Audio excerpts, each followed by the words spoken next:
All right, so the Seattle Seahawks made big moves this offseason, trading longtime quarterback Russell Wilson to the Denver Broncos, picking up a lot of draft capital, including the number 9 overall pick in this year's upcoming draft.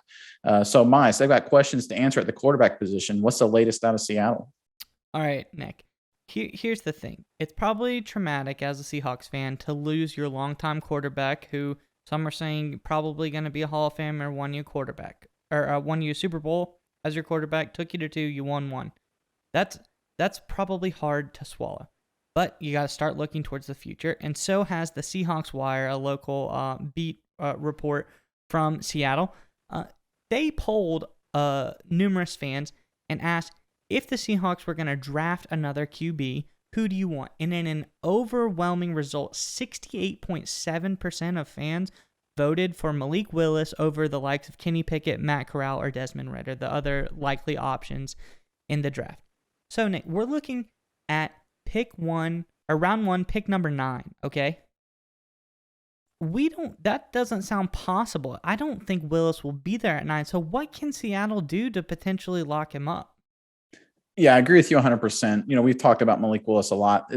He's not getting to number 9. You look at the options there, whether it's, the Giants twice, the Carolina Panthers, even the Atlanta Falcons offering up someone to jump in front of the Seahawks at number 9 to get Willis. Willis won't last to number 9. That's just the reality. So I think the best option for the Seattle Seahawks is to make a deal with the Detroit Lions at number 2. And that's to trade this year's their first round pick, number 9, swap picks, throw in another first round pick next year to move up to number 2 and get Malik Willis. Now, what that means for Seahawks fans is that you basically traded Russell Wilson for 2 first round draft picks, Shelby Harris, Noah Fant, and Malik Willis. 2 second round picks. That's not bad, right? You wanted a reset in the organization. I think you take that. And we looked at the draft chart, the draft capital chart, and that basically lines up for the value. So I think Detroit would potentially even agree to that deal. Yeah. And here's the other thing I like, okay? You still get a good amount of picks, some solid second round picks. Shelby Harris is a very serviceable defensive tackle.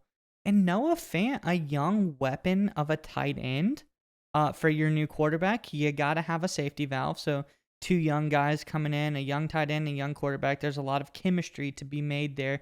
You look at the likes of Mark Andrews and Lamar Jackson. You saw how that blended together. And there's Josh Allen, Dawson Knox. There's tons of other examples out there. But I'm liking what we're seeing. And Malik Willis coming into this Seahawks offense.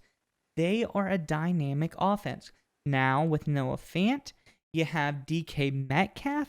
You have Tyler Lockett. There's tons of great receivers on this offense. Rashad Penny's coming back, was announced today.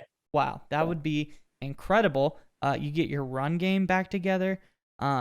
This is a Seahawks team that wants to return to their former glory. Stack the middle. Maybe you go a little defensive in the draft. Maybe get a couple of people to guard Malik Willis. You're looking pretty solid. It's not as hard to swallow anymore because you can see the plan. You see the vision the team has gotten with this decision. What do you think? Yeah, I think just like you said, it's all about the plan and the vision. And we've talked a lot about Malik Willis as basically being a bigger, stronger kind of Russell Wilson player. He had a lot of the similar characteristics, was a transfer, was a great athlete, does a lot of the zone read and scrambles that Wilson did. So it's kind of a natural scheme and talent fit, more than maybe a Kenny Pickett or some other quarterbacks would be. So it's a nice, easy fit. And like you said, you get a quality defensive tackle, a nice tight end. They've already bringing back some pieces on offense, maybe use some of these other picks to replace some of their guys they've lost on defense. And, they make moves. They still have their number 15 overall pick. So there you go. You get Nakobe Dean, you get a Lloyd out of Utah to come in and potentially replace Bobby Wagner. So with this trade alone, the Seattle Seahawks, they get their quarterback for the future. They get a good direction going forward, and they still have the draft capital to rebuild their team.